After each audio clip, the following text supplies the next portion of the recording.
revision of course materials is a very complicated process, particularly when we are talking about the print form of course materials. With our limited experience at Stride in revising the programs of postgraduate diploma in distance education and MA in distance education, we have come across quite a few problems, issues in revising the materials, and these are academic in nature large extent, and some are operational and cost related issues. To discuss these issues, we have Professor Kaul with us, who will be dealing the issues related to the revision process.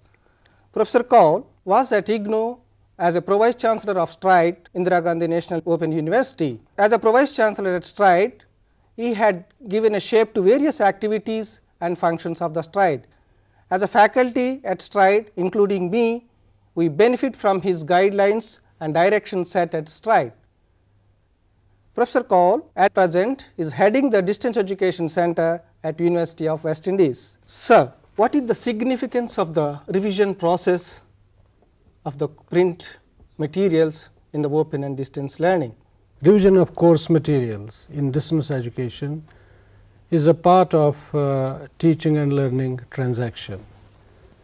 The idea is simple, that once you have prepared a course, the course does not live forever. Things change, data changes, theories change, application of those theories changes, and therefore education and the content of education keeps on changing. And in distance education, normally content gets compacted, whether it is print format or audio programs or video programs.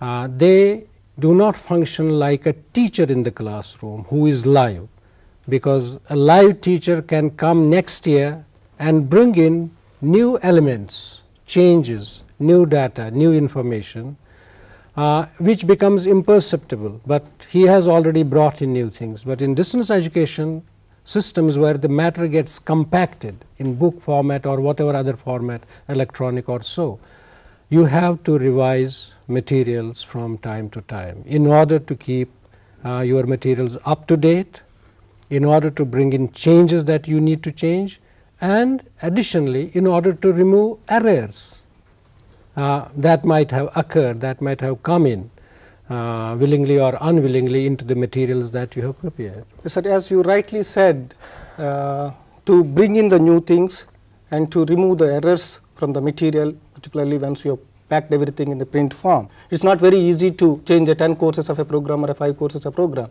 How often should we go for a process of this kind? Yeah.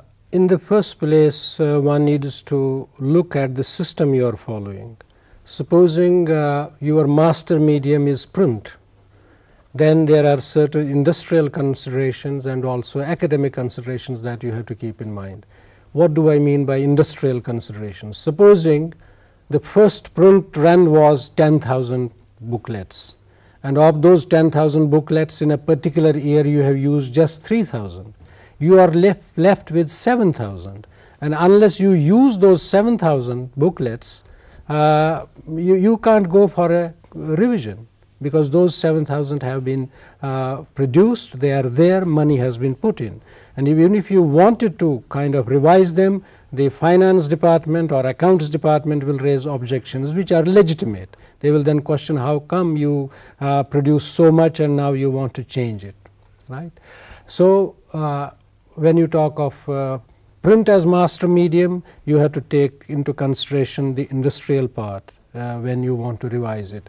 The academic part is there, and if there are changes coming in soon, faster, then you can accommodate those changes in the form of supplements. You can retain those 7,000 copies, use them next year, but supply supplements. So in a sense, what I am saying therefore, that those revisions should come in almost every year, but if you are using the print as your master medium, you may not be able to do it every year. Then you have to fix a kind of schema for that and go on by degrees. Now, given the current situation, as we are moving on to modern technology, if your materials are on, let us say, on a disk, whenever you find an error, you can go to the disk, open your computer and make that correction.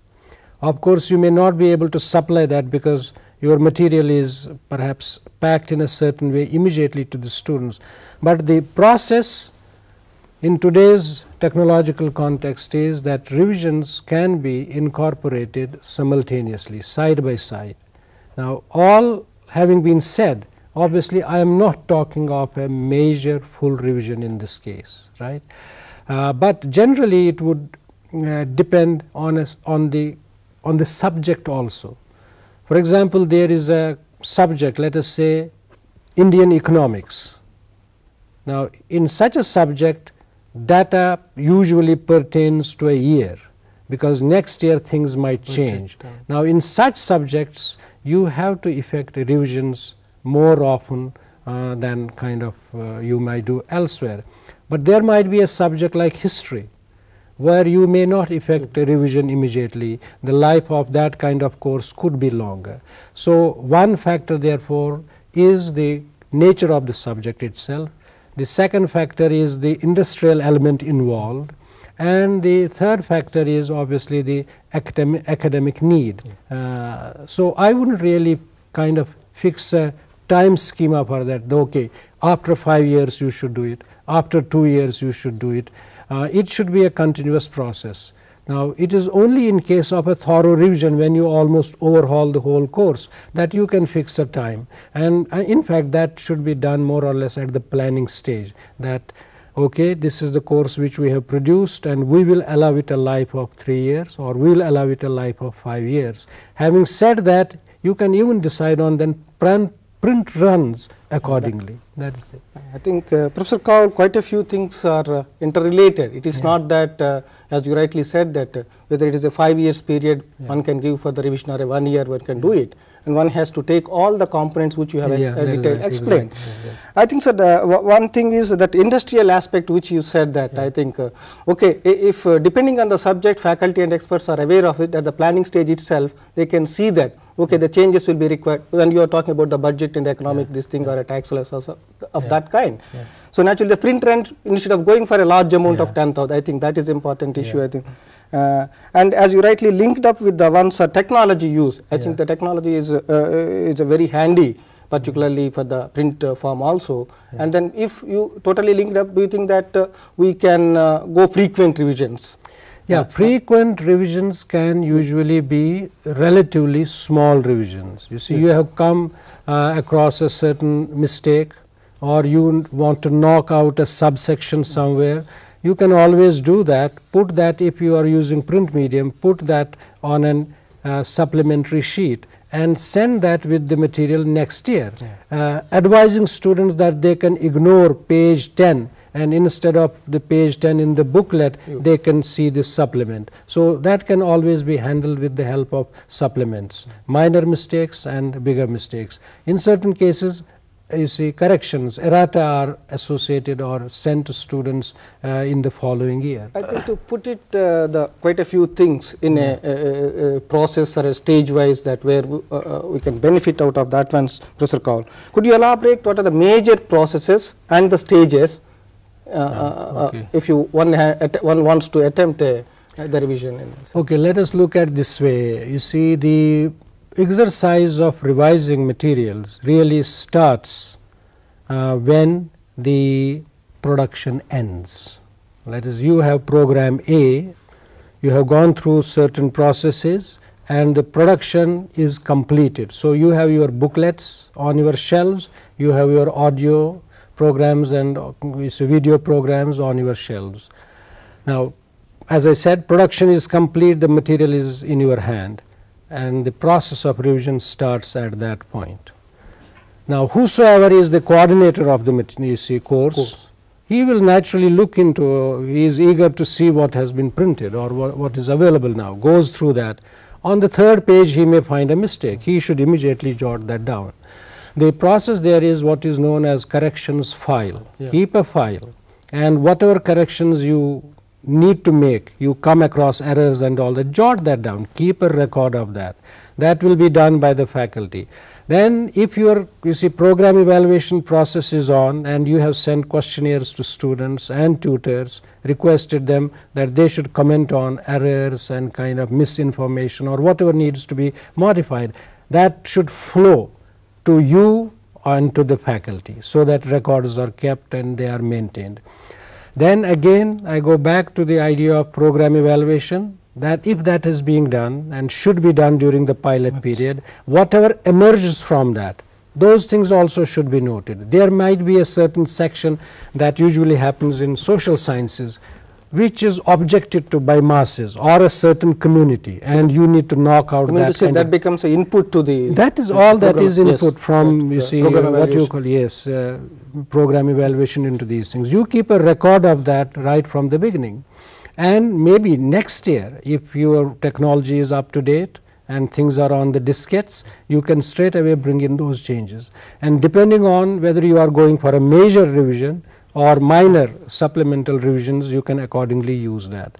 So in fact your question was, where do we start? You start revision, the process of revision, at the stage when the course material is produced. It is now at your hand. You may not have even sent it to students, but a conscientious academic will start going through that. The material may not have gone to the students, but he may already have identified 10 errors which he thinks should be corrected. Make a note of them, use that corrections file at the time you want to go for revision. I think this is bringing out an important component. I think whenever we plan that one, I think program evaluation will give really the rich inputs to the revision process. Yes, I think revision depends to a great extent on program evaluation. You see, revision is not just content, because I think so far what we are talking about was a focus on content. But revision is not just content. Maybe you would like to change the package. You can change and you can revise the package. Now what do I mean by that? Let us say your course package comprises print material in self-instructional format, a certain number of tutorials, a certain number of assignments, and whatever. I mean, maybe field study, video programs, audio programs. If program evaluation has done and you get feedback from all the concerned tutors, public and students and your own faculty, you might think that some components are not needed. So you can even revise what we say the package.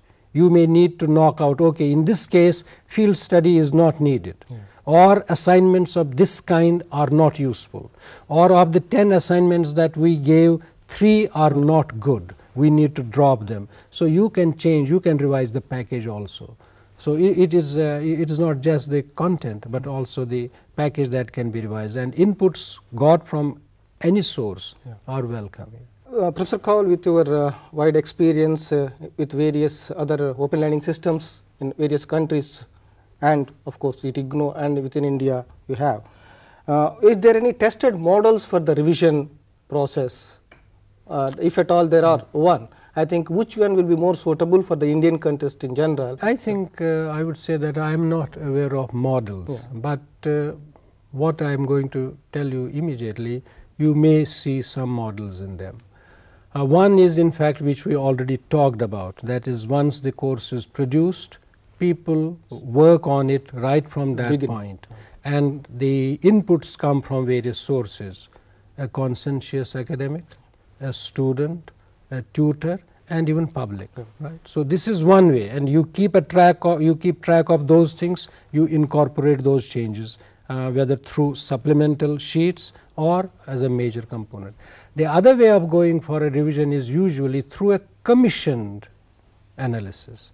That is, you appoint some scholars as a kind of special case to look into a particular course, and then they talk about the courses and the programs, the program which those courses make.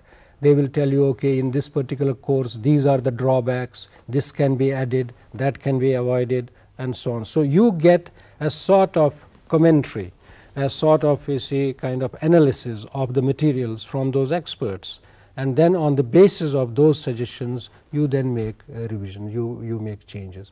To my mind, these are the two major ways of doing what you call revision. One, through a commission survey of the program where you pay to those people because they are not your components. You have gone outside the institution. Like external evaluators. Yes, external evaluators. And the other is which happens within the institution through a system of, I would broadly use the term program evaluation, through a broad term of broad expression or broad exercise of program evaluation. I think with the experience which we got a limited way from the revising the materials for PGDD and MAD materials, I think we followed that method of I think used external evaluation in terms of a program evaluation.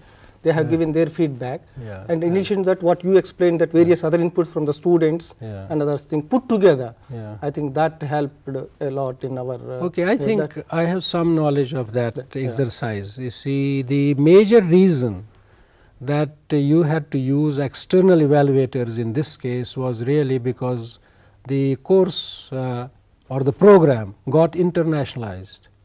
You see, the program was used not only in India, but it was used outside India. And the concern was that the specific Indian orientation to the program perhaps did not suit an international orientation. And since it was to be given an international orientation, it was given to international evaluators. And so they worked on it, pointed out wherever they felt that the orientation was local and things of that kind. So that sort of purpose can also be served. But you can do it with any program even within our own country. You don't have to go outside the country. You have a certain program A, you can invite people from University of Bombay, University of Andhra Pradesh or whatever. They can look into it and tell you something about the content which you can modify. But if you give it to conventional academics, they may not be able to talk about the structure of the courses, the format of the courses and the package that we give. And I think about package and about the kind of format, people in Stride or at the university in various faculties, they should be able to talk about it. Professor Kaul, in the course of a minute back, I think we were talking about which one is the prime medium.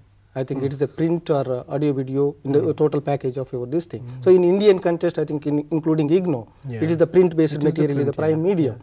I think keeping that as a view, so if an Indian scenario we are going for a revision, what are the serious problems or challenges we come across in the revision process and how to overcome that? You see, basically if we follow the system, there are no challenges. I mean, I can be as dogmatic about this as I could. There are no challenges if you have planned it right from the beginning. If you have seen revision as your task. If you don't see revision as your task, then there are hurdles and hurdles, because then you say, oh, why should I be doing it? But this is why I, you see, use the term conscientious academic. That was my kind of emphasis and concern. I am not talking about academic. I mean, academic might kind of prepare a course and then forget about it.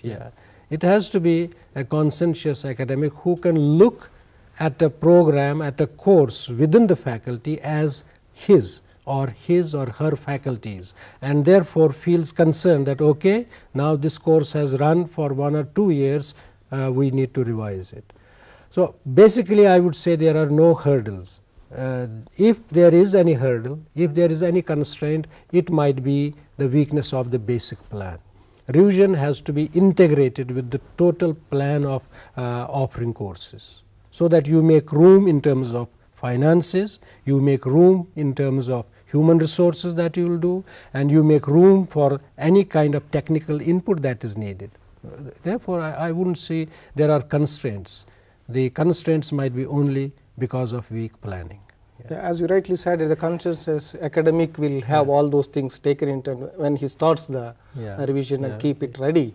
And another important component is, okay, you should have some sort of a broad schedule for the revision process, and then adhering to that one, because that is not easy. The day I complete a revision, I can simply offer, because it is linked with the logistics when you are going to offer the revised material, and because the previous group will be having the old material. So all those things, what do you see, sir, how one should go with the… You see, this is again, I think the answer is already there. It depends on your plan. You see, in the planned thing, you state what is happening at what stage. A good example, again I do not know how much of that can be illustrated here, but you have worked on your own courses, diploma, postgraduate diploma in distance education, and then master's degree in distance education. If you recall how you moved through that, that should give you a good idea of the track. You see, at one time in the initial year, units went to students one by one. In the second year, they were in a book format, and only there were 12 books.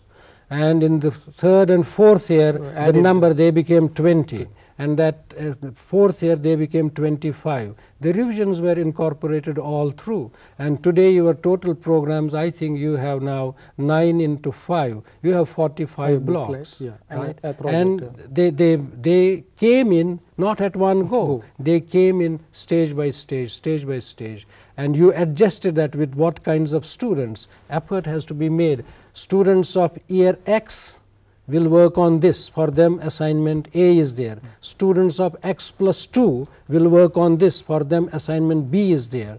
You go through that. That is the planning part. That is how it has to be done.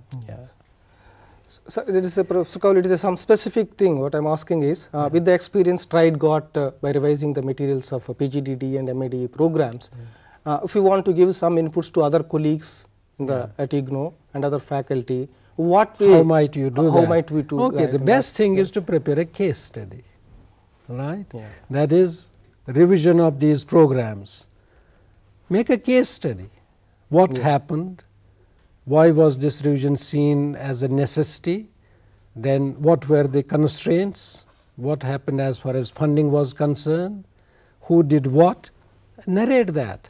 And then talk to people about that, a case study. That could be one, and again I go back to the same PGDDE and then MADE, how they grew. Make a case study of that over the years and give examples how the first version was different from the second, how the second version was different from the third, how the third version was different from the fourth, and how transaction could take place. I mean, at times the second version was still on with older students when the third version was given to this new set of students, and there were occasions when 3 versions were handled simultaneously, and that was imperceptible because it was planned that way. Nobody knew what was happening, but it was happening. As you rightly said, it's I think planning is important. Planning is important, and as you said that how to convey this experience, I think the best way is to prepare these 2 case studies and show how it is done. Right. I think some of the colleagues are of the view, like it's a conventional system. It's the syllabus is changed, so the new component is given to the teacher so that he used to explain in the class. And here also, by changing the one block or adding the supplement, as you said, that can take care of the revision.